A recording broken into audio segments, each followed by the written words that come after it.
Women in Leadership, brought to you by HeronCode, the management consultancy for what happens next. For more information, you can visit HeronCode.com. Here we go again, another episode for the Women in Leadership podcast with HeronCode, where we genuinely, truly hope you are feeling inspired, motivated, and of course, more than anything, learning from each guest that we've had so far on this season. And today, I am absolutely certain that all of the above is what's going to happen with our guest, Basma Bushnak. She is the co-founder and CEO of EMKAN Education, which is an educational consultancy based in Jeddah, and has more than 10 years of experience in the education sector. Basma, welcome to the podcast. Thank you. Thank you so much for having me. Very excited for this conversation. We have so much to get through, and I know before we know it, the time's going to be up and we're going to say we have so much more to discuss. But, you know, 10 years in the education sector, how did that all begin? You yourself were in education. Can we start there? Do you think that's a good place to start? Sure. So it all began when I was in high school, last year of high school, and I was just fed up with the curriculum that we were studying. It was the national curriculum back in 2001. And one day I just stood up in class and I took this oath in front of all of my friends, my classmates, and told them, you know what, one day I will become the Minister of Education and I will change this system. And I think it's just from that day I got this passion about education. I want to learn more about it. I want to learn how to improve it, everything related to it, teachers, students, parents, the curriculums. And it just, started from there and continued up until now. And tell me, what was it that you were fed up with? Was there certain things that had happened that you just feel like you deserved better as someone wanting an education? No, it was in terms of the type of curriculum or content that we were studying. You're talking like 25 years ago, and actually the Saudi curriculum has been really, has been through a transformation since then, of course. So it was really focusing on content, memorization, not much thinking or higher order thinking or critical thinking. So we felt that we wanted more, not just to memorize some information and put it on a piece of paper in the end of the year. And definitely this is what's happening now. And I'm so proud of what has been accomplished in the Saudi education system, whether in private or public education. So definitely there were a lot of changes there. And so, okay, you were at school, and what did you then go on to study? What did you specialize in? I studied in actually special education, which is education of students with special needs, but I was specializing in the gifted and talented students. Yeah, that was a very interesting major. Tell me more about that. What does that exactly mean? Sure. So first of all, as you know, every student is different. No two students are the same, whether they are, let's say, mainstream students or below average or maybe above average. So in education, you have to modify the education, instruction, curriculum, and all of the activities that they're going through, depending on their learning level. So I was studying those students who are high achievers, who are gifted and talented, depending on their academic skills or their IQ, and their also abilities. So it was very interesting for me. Back then in Saudi, it was a new field. There were a couple of government and non-government entities that were trying to cater for those students. And I was very happy that I was, studying that special group of students that were still people are trying to understand. And I love that the system was adjusting. Was there a demand from society and the community? Definitely, because all of the schools noticed that, there are these students who don't have special needs, but they are different. They can't just be in a normal classroom. You need to give them more. So basically, this is what we studied, how to give them more. Is it more content, more support, maybe more extracurricular? So of course, there are so many different types. And we'll definitely get to that, which I really do want to dissect. I would love to know, you are a role model to so many now. Thank you. You have done and transformed so many things over your career and your years. But who was your role model growing up? Did you have someone, maybe in your field, maybe not even close to your industry? Yeah, that's a very important question. And you always think about, who is this person as the role model? But to me, I believe in every part of my life there was a different role model. But definitely the person who got me into thinking of improving education and also combining that with business is my father. He is also very passionate about education, about social development in general. And also he started his own business, although it was in a different sector. But still, I think this was an inspiration for me. Back in also we're talking maybe 20 years ago in Saudi, you either get a government job, or get, become a teacher or a doctor, something very specific, but not many females were getting into actually business or are encouraged to start their own business because they thought it was, difficult and challenging, and it's true. So I believe that he gave me that push, that no, you shouldn't just stick to a job. You should go behind your passion and be an entrepreneur and start your own business. Was there a lot people in society and community who didn't understand it either? I mean, it was great that you had the support of your dad, but some of us do get highly influenced by the community around us as well. True. Definitely they just saw and you're coming from a certain maybe group in society, and you don't need the money, or maybe you just got money from your father and you just want to waste your time.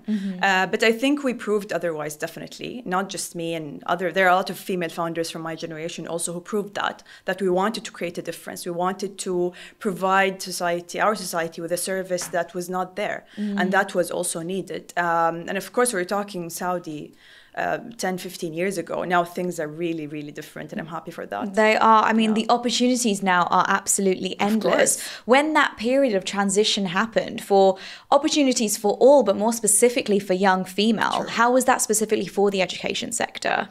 Well, of course, there is now more, let's say, options for females in schools and universities, after universities, of things that they can do, of the majors they can study, the field that they can work at. There are no restrictions. For example, some of the universities were restricted to males, such as KFUPM. It's one of the biggest and best universities in Saudi that was focusing on petroleum studies, everything related to petroleum engineering and that. So now females can study that.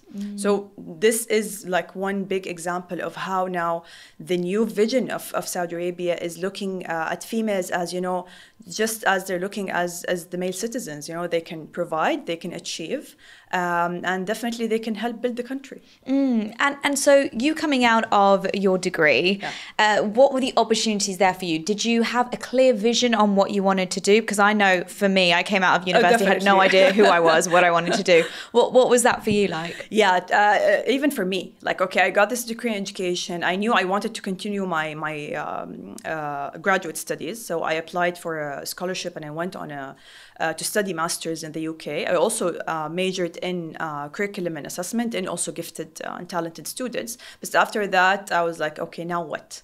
I can go get a job in the government, but I didn't want that. I felt that I wanted to explore my options. So I decided that, I'll go and try different fields. So I went and tried a job in a private sector. It was a small clinic that did assessments for students with disabilities and students with high IQ for a while. And then I moved to another semi-government entity that was more specific, dealt with gifted students. So I think I allowed myself to try a couple of jobs.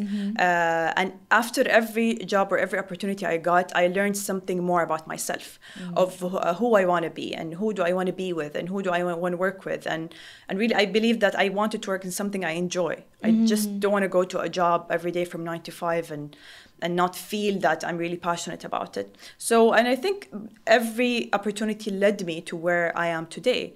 And that's when I decided to start EMKAN. And when you said you studied in the UK, yes. Was that for 1 year, 2 years? 1.5 years almost, yeah, for my master's. How pivotal do you think it was for you to go and study internationally and abroad into doing what you do today? Oh, definitely. It was an eye-opener. I think it was great for me back then, coming out from the Saudi, society, being there, in a private school, a private university all my life, and then going out to the UK, public university, people from all over the world. You really have to prove yourself. You see people with different experiences, and you just try to, understand that and evaluate yourself. Where do you fall in all of this? Of course, it was really a challenging experience, especially, with the research, finding the right topic, trying to explain your ideas. You know, I'm not a native speaker. My English is okay, but still I was really at the same level compared to other native speakers. So it really taught me that, you know what, it's how good you work. It's not, you know, if you're a Saudi or an Arab or an African, but really how good you work and how really you can prove your opinions in education. This is what really matters. And I think what's beautiful is you had the mindset of diversifying your career. Right. I mean, you said you went from one job to another to try to soak up and learn as much as possible. How did you know when one job was done and you were ready to move on to the next? Yeah, I think when it hit me that there is a routine, that every day I'm doing the same thing and there is no learning. Another also important alert for me was the environment. You know, if they did not appreciate me, if they did not make me feel that I was making a difference, then for me it was time to go, definitely. And these personal relations are so important. No matter where you stand in the business, I understand that there's a hierarchy and there's, you know, an order, but that value, that feeling valued, for those listening who don't feel valued, what would you suggest to them? Or how did you get through it? Yeah, I believe that there's always, communication is the key. So we should never make assumptions. You know, maybe you have a challenging boss, maybe you have a challenging colleague, maybe you feel that the field that you're in or the company has maybe limited resources. So go and ask, you know, ask someone, talk to someone, try to understand what's really behind the scenes, because there are so many information that maybe the employees don't know about the company or the owners or the founders or the board. So I believe this is the first thing. And then definitely it's always a choice. And I believe in your career, sometimes there is no right and wrong. And it's really different for every person. So I believe that if you felt that, yes, I can still be in this place and give more, even with the challenges, then yes, give yourself that chance. But I always believe that there is a point in everyone's career when you feel that, you know what, it's time for me to move on. You just know it, you know, something inside of you. And you got to listen to it, listen to that voice. So you made a huge leap into entrepreneurship. You were working for other people and then you make that transition. That's so scary. It is. So many challenges ahead of you. What was that voice telling you at that time? It was telling me, you know what, Basma, it's time to start things or do things your own way. And when you see so many issues or problems that around you, you know, in the society or in the community that are not being solved and nobody is doing anything to solve them, and you believe that, you know what, with what you have of ideas or knowledge or experience, that maybe you can help solve this problem. And really, this is why me and my co-founders started EMKAN, is to solve part of the education problems that we saw back then. And I'm glad we did. And so I imagine for that, you really had to be in touch with community. Of course. How did that begin then? Because that really is the foundation of what you guys do. Yeah, I think what really helped me is the previous job that I was in before starting EMKAN was really, I was supervising a group of schools in the Western region in Saudi. And I was in direct contact with them. So I knew the school principals, the parents, the students, the teachers. And this really gave me an understanding of what is really happening on the ground, you know, and not from a policy making perspective, but really from the bottom up. So I think this really helped me. And then when we started the company, they know Basma. So Basma is a person in our, you know, community. We trust her. We worked with her a couple of years. We saw what she did. So yes, you know, let's see what she can offer us now, even if she's not under any, you know, government or private umbrella. It's her new brand. So I think this really gave us a push. And what really stands out to me in that story is no matter where you are in your career, how important it is to keep your connections. Very important. And be good to the people that you work with. Never burn bridges. Exactly. Yes. It will come round full circle. Yes. 5 years later, 10 years later, and they wanted to work with you and you had a good reputation. How important was that reputation to you? Oh, it was very important. And I was really blessed that I had very good relationships in all the places I worked with. And education is very, like, a small sector in Saudi. Everyone knows everyone. So I think that really helped me, keeping those relationships, keeping the friendships, you know, the connection. So, like, even when I started the company, I could just pick up the phone on some school principal or some, you know, supervisor in the ministry or any other entity, and they would, you know, be happy to help because they worked with me before. So there is this trust, And I think this was very important, especially in education. Now, being a woman, you've just launched your business. There's enough challenges being an entrepreneur, but now being a young female entrepreneur, any standout moments that you can share with us? Any challenges you came across in that initial period? Yeah, there's so many. It was funny, for example, in Saudi, and we were also talking 10 years ago, a lot of the female founders used to hire a male to do the government work for them. So, getting the licenses out, the paper stuff, and it's really hectic and it's a headache and it takes a lot of time and effort. But I refused to do that. So I was the manager back then. We were 3 co-founders, but I was the manager. So I insisted on doing everything myself. So I had to go to every government entity and actually, apply for the license, sign the papers, stand in lines for long hours just to, get that government paper approved or stamped or whatever. And now looking back, I'm like, wow, the things I saw, the places I've been to, the people I've dealt with, but really it taught me exactly what I needed back then when I started my business. So even when I got actually someone to do it for me, I know if really he's taking a shortcut, if he's just, bluffing and not giving me what I want, because I've been through the process. So this was, I think, a good learning for me. Being a female back then in Saudi, going to these government entities, some of them did not have any female branches, for example. I had to go in the male branch. And of course, they were surprised to see a female coming. And they would always ask me, where's your agent? So this, guy, I'm like, I don't have an agent. I'm coming myself. I'm the co-founder. And they would just be surprised, why?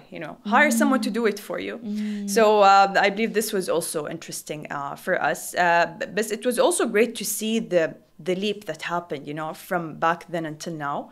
And now that any government entity I can walk into, no one will be surprised. Everyone will be willing to help. And of course, the e-government services that we have also made it better. So this is just, I remember, one of the main issues or challenges that we had in the beginning. And how tough were you on yourself, especially at that beginning period? Yeah. You've launched this, you want it to work, of course, by all means, whatever's behind it, your blood, sweat, your tears, Yes. your finances. True.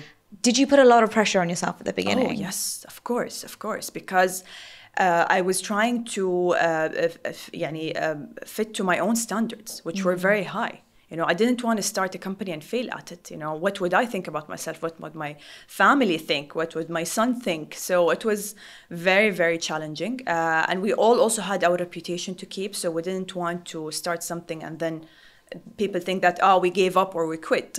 So definitely there was this challenge. And we wanted to do everything in the best way possible without also breaking the bank. We had a budget. We were bootstrapping. We never got any investment or any support from outside. So that was also another extra financial pressure. So every decision we made in the beginning really was calculated in a way that, of course, are we breaking the budget? Are we doing the right thing? Is it the right decision?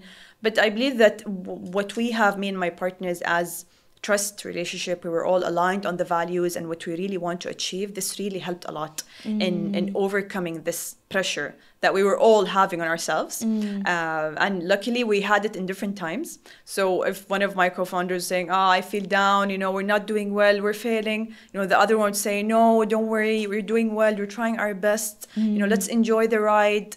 And I think these messages that we were giving to ourselves really helped us go on. And that's why team is just so important, the people that you have around you. Do you look back at that time? I believe everything happens for a reason. I'm sure you'll agree with me. But do you ever look back at that beginning period and think, if I could go back, I would do this differently? Is there anything that you would do? Yeah, definitely. Maybe some business related decisions, such as, for example, we did not hire an accountant, a full-time accountant, until 3rd or 4th year of the business. That was a big mistake. We kept track of our accounting, but in a very messed up way.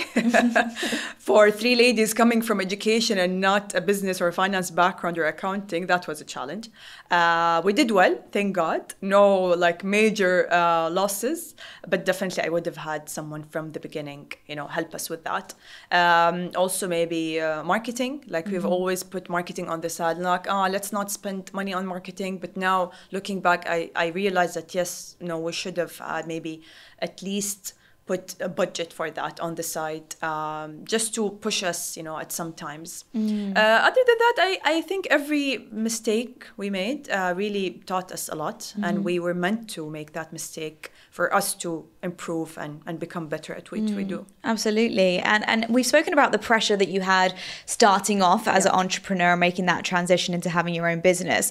And now as a leader, does the pressure get to you more now? Like, do you look back and think, oh, starting the business was way easier than maintaining what it is now?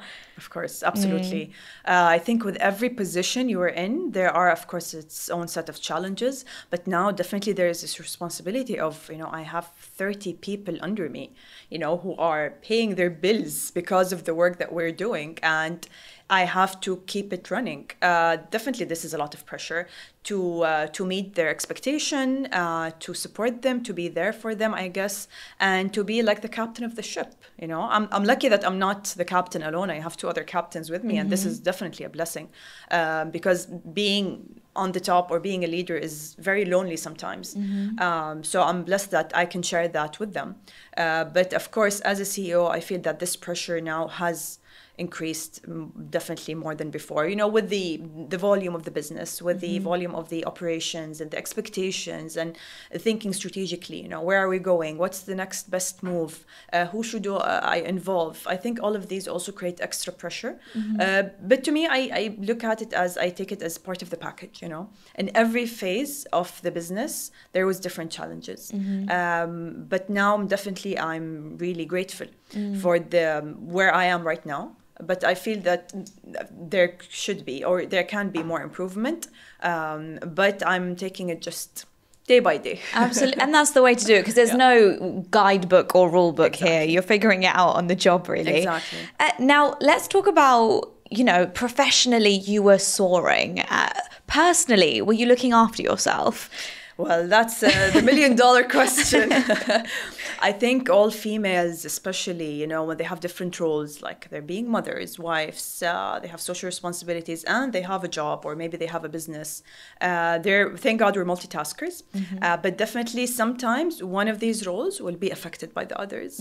I was lucky that I had the chance to get married and start my family before the business. So when I started EMKAN, at least my son was a bit older. I was in a phase of my life where I can put this time and energy into the business. But I don't think many females now have that option, especially with the pressure that, I didn't hit 30 and I need to, start my career and make my own money and become independent and still get married and have kids.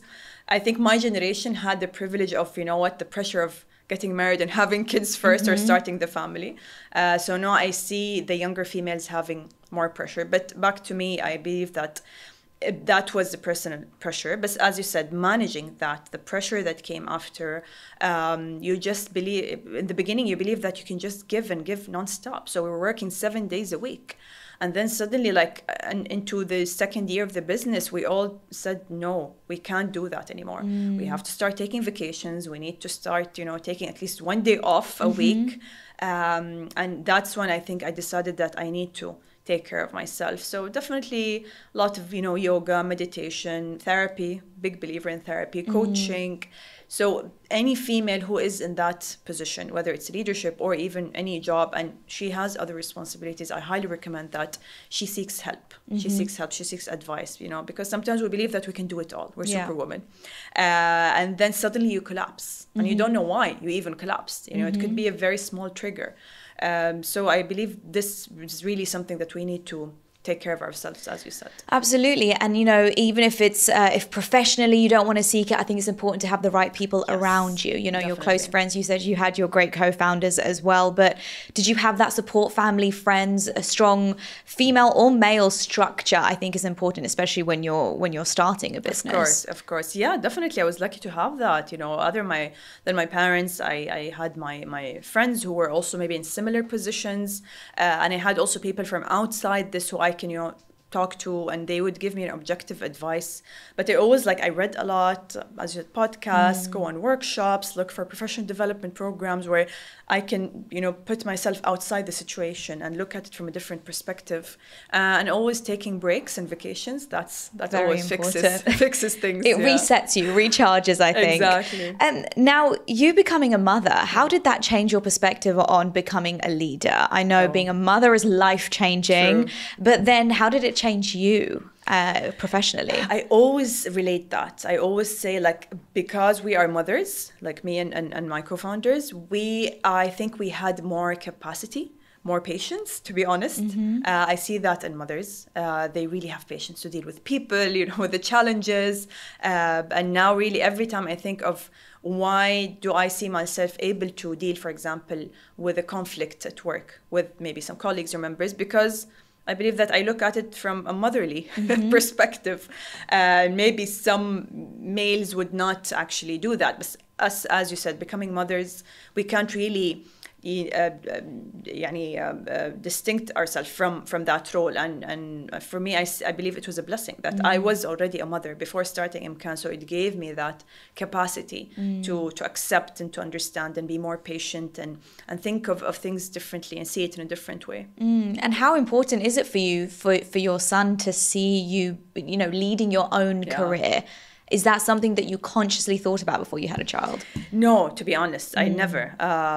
When I had my son, I was just focusing on just being a mother and enjoying that. And I'm glad I did. I never had that pressure back then. But now I see it, as I said, in other females. But I believe now I'm giving him a role model, showing him that, what you can start your own business, of course, or any female can have her own business, and she can also have, a good relationship with her family and her social responsibilities, which is not easy, of course, but it's doable. And I think it's also important for him to understand females more, and appreciate the value and importance of work and of course, balancing that with family and with other social responsibilities. Absolutely, I completely agree. Now, I'd love to dive into EMKAN a bit more, if that's okay with you. Yeah, sure. You've led so many educational development projects in the public and non-profit sectors with EMKAN. How do you think the educational industry, you touched on it a bit earlier, if we could go deeper, how has the educational industry really transformed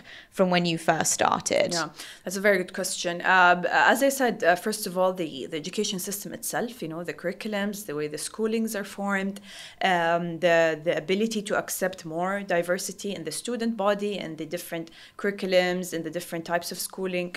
That's one thing. The second thing was as looking at the groups that were not getting enough attention from the public or the mainstream education, which, as I mentioned before, the students with special needs, whether the disabled or the gifted, continuing education, looking at education not just stopping after university, but continuing after that and providing these opportunities for different abilities and interests to be included in education. I believe also Saudi in the past actually 5 years and also building towards Vision 2030 has included many areas, or they're seeing now that education is not just the Ministry of Education's responsibility, it's all of the society's responsibility. And that's why we work with a lot of non-government entities who want to have education initiatives, whether it's K-12 or university or after that.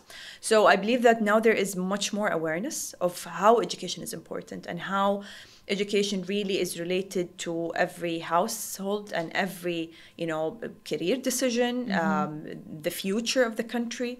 And really what I'm seeing today is really giving me hope, giving me better, let's say, expectations of the future and how we really can improve the future for the younger generation. And it's also, I think, ever evolving and improving. The good thing about Saudi is we like to learn from others. So we always do the international benchmarking. We learn from other experiences. And I think this also helped in contextualizing that experience. Does it fit to the Saudi setting or the Saudi context? What do we need to change about it? And this is where the role of let's say, the educational consultants come in. And this is why our EMKAN role is very important, because we understand the society, we understand this context, we understand our tradition, our culture, and we want to make sure that any educational initiative or program that takes place is really fits, into that context for it to be successful. And we all just went through a massive change through the pandemic. No matter what, every industry was hit from every angle. Education, we saw a huge transformation. You had kids on iPads and laptops at home learning that way. What good do you think has come out of that period of time? Well, I think the good thing is resilience. Resilience of the schools, of the parents, of the teachers, of the students themselves, I remember personally my son, in the beginning, he was depressed, like clinically. Crying every day, and he was also older, and he wasn't like very young, so I can't imagine the younger kids how they reacted. But definitely when he was supported, or when we used to have these long talks, giving him breaks, trying to comfort him and telling him, it's just a phase, it will finish, you will go back to school, this is not the end of the world. I saw how he really built that resilience in him, and how he, when school came back, he was very eager, and he appreciates school now definitely more than ever, just like all the other students probably around the world.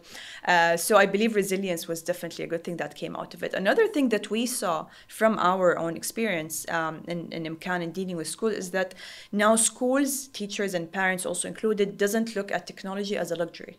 They look at it as a necessity. And not just, to have a class on Zoom or, use a PowerPoint presentation. No, it's just more than that. How to really utilize technology in the best way. How to be ready to use technology when, things go wrong, or there is any, incidents or emergencies that cannot really help us in providing education in the normal or setting. So I think this also happened, that was really, let's say, a positive thing with schools, their budgets, and also with the teachers, for sure. Now, as EMKAN, as the bridge between, the educational system and the community, one thing that I think, especially out of the pandemic, has come is the stress on mental health. I mean, we touched on it earlier with your son as well. Thank you for sharing that, because I think that that's so important. It wasn't necessarily taboo in society, but it just wasn't spoken about enough. And now more conversations are happening. Is that a topic that is at the forefront of EMKAN's mind, and in working with both sides to bring together? Of course. We always make sure that in any initiative that we're designing or we're planning or we're executing, like how will that affect the parents, how will that affect the students, and the teachers also. And also another important thing is that you, as you said, when you talk about it, when you acknowledge it, when you make it part of the normal, life of people, that, it's okay that you could get frustrated sometimes, especially in education. And this is what we always, tell our clients or even teachers or parents, it's normal, education is challenging. It has a lot of ups and downs. You're dealing with humans. That's not the easiest thing, just like doctors. But also for us in EMKAN, we try to embody that by giving part of our professional development budget for our employees or team members for therapy and coaching.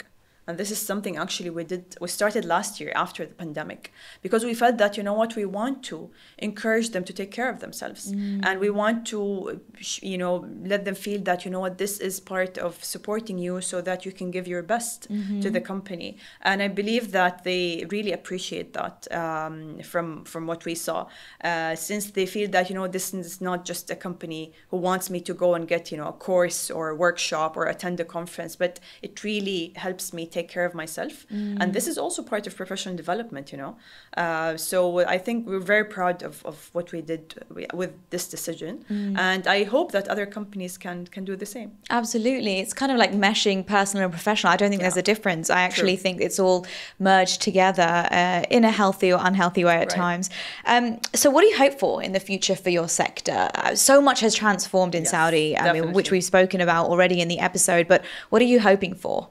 Well, I'm hoping that there should be more companies like EMKAN, Saudi companies that are providing experts, local experts in education who can provide high quality services in different sectors, for schools, for universities, for the public and private entities. And then we will normalize that education should be high quality service. Unfortunately, there were some challenges, let's say. And Saudi Arabia now is going through these changes where it wants to improve the performance of the students, the schools, universities, not just locally or regionally, but also worldwide. We're competing, on international basis in different levels. And then really, this is what I hope to see, that we can support the country's vision in accomplishing that and be able to compete really with the rest of the world. Are you going to diversify more? I mean, you're already doing EMKAN. Is there any other businesses that you have in mind of launching? Oh, so many ideas, but not enough time. Well, hopefully there's a lot of things we can do. Like I think there is still a big gap in the market in terms of education, especially in early childhood education. In career services, for example, we're already supporting some students because we are associated with Cambridge International Examination. So we also are into that business in a way. But definitely there is many more ideas. Hopefully we can get to talk about them in the future. Absolutely. Yeah. I think season 2 we'll have to get you on back on, Basma. We are so grateful for you sharing your story and your journey so far. A piece of advice, I think what stood out for me the most is your service for community and the people around you, which is commendable. Absolutely. Any advice that you may have for people, no matter what industry, who are looking to make that transition into entrepreneurship? Yeah, definitely. I would tell them to start or look for the problem. Look for a problem that maybe you faced, maybe some of your family members faced. When you really live the problem and you feel it, then you can definitely be more innovative in finding the solution. And this solution could be a service, could be an app, could be a platform, it could be anything. But definitely it has to solve a pain point, in society. I think this is it. And of course, find your right market fit. Is this a service or product that your society can benefit from? Is it something that maybe came ahead of its time? Many of the good ideas come early on, The other advice is definitely find the right team. As I said, I was blessed with my co-founders and the EMKAN team, and I believe really partnership is like a marriage. So you really have to choose your partners well, because they either make or break the journey that comes afterward. And other than that, just be yourself, be original, bring your originality into the business, even if you're an introvert, even if you're not maybe a very outspoken person, or maybe if you don't like to be in the spotlight, so bring that into the role. Vulnerability, as you said, being human, showing emotions, being transparent. I think all of this really builds the character of the leader, and gives him or her that unique identity and unique leadership style. Amazing. Well, thank you so much. I've learned so much from you today. And thank you once again for sharing your journey on the HeronCode podcast. Thank you for having me. It was a pleasure. Thanks. Women in Leadership, brought to you by HeronCode, the management consultancy for what happens next. For more information, you can visit HeronCode.com.